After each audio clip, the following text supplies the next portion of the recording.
But when it comes to resolving of our issues, we have consensus, we have good rules, we follow them, we are a body of laws, we are not, there are things which aren't going off on their own.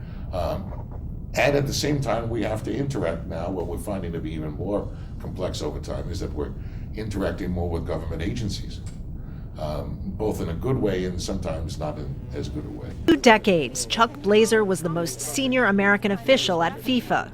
Now he is the linchpin of the United States investigation of the world body. FIFA's Ethics Committee has said it's banned the former FIFA executive, Chuck Blazer, you see him there, from football-related activities for life. It says Blazer was a key player in recently revealed illicit schemes. He froze, he turned white.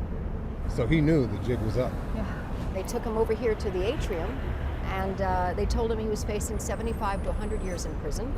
And they could put the handcuffs on him right then. At FIFA, at this level, because of the fact that there are many governments and other individuals who are interested in potentially influencing the votes of the members who may be there in their own constituency. This hearing of the subcommittee is now called to order. On May the 27th, 2015, the U.S. Department of Justice unsealed a 47-count indictment against 9 FIFA officials and 5 corporate executives, charging the defendants with racketeering, bribery, wire fraud, and money laundering.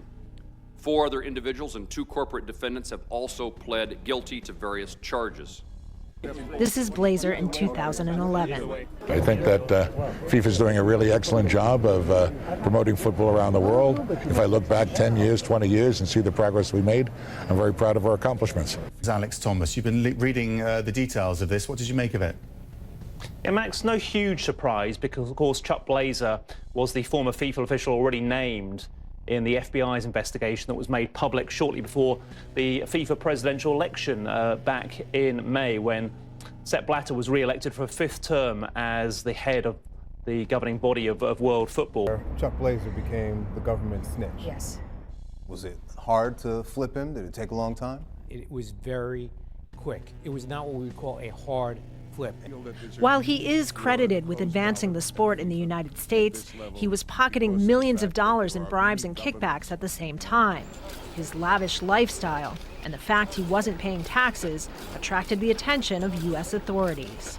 A lot of very good qualities. Unfortunately, he has a dark side. And he had a room for which he paid about $6,000 a month, completely set aside for Max and some of his other pets. And essentially, the FBI caught up with him for not paying his taxes and said, you're going to go to jail for a long time unless you turn spy for us, which he did, using a microphone and a key ring on a table to have conversations with other FIFA officials, forming the main basis for the American Justice Department's investigations into corruption. That's really how this whole FIFA investigation really got rolling.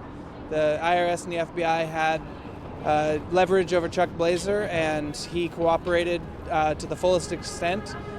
Even making secret recordings of his fellow sport executives at the 2012 Olympics. He is one of 4 men who have already pleaded guilty in the corruption investigation. The $100 bills, with his pocket literally filled with $100 bills. I remember one time in which Chuck, kind of stormed out of his office. He came over to me and said, Carlos, guess what happened? The Mexican Federation called me. They want a Mexican clubs to play in Copa Libertadores. I said, well, this is a very complex situation. I don't know if we can help you. But of course, an infusion of, $200,000 to the, for CONCACAF, will be very helpful. Any donation to CONCACAF, in essence, is a donation to Chuck Blazer. In an unsealed transcript, Blazer admits facilitating a bribe in the process to select the host nation for the 1998 World Cup, which eventually went to France, and then accepting another bribe over the selection of South Africa for the 2010 competition. He also admits receiving bribes and kickbacks for broadcast rights to 5 Gold Cups, the North American regional competition, in the 90s and early 2000s. Likes money, and that is what motivates him the most. I think that Chuck Blazer is the most important person in soccer today. If it wasn't for him, none of this would be happening. It took someone at his level, at his stature, to have the type of information and access that Loretta Lynch needed. And if it wasn't for Chuck Blazer, I don't think we'll be at the cusp of really powerful change at FIFA. At the time, he was the deputy of Jack Warner, former FIFA vice president who's been charged as a co-conspirator in those themes.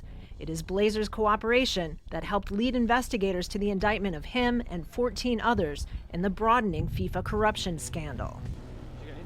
The disgraced US football executive Chuck Blazer, banned for life by FIFA, has died aged 72.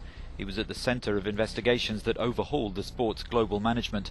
In 2013, when he pleaded guilty to tax evasion and corruption charges, he disclosed he had cancer, diabetes and heart disease.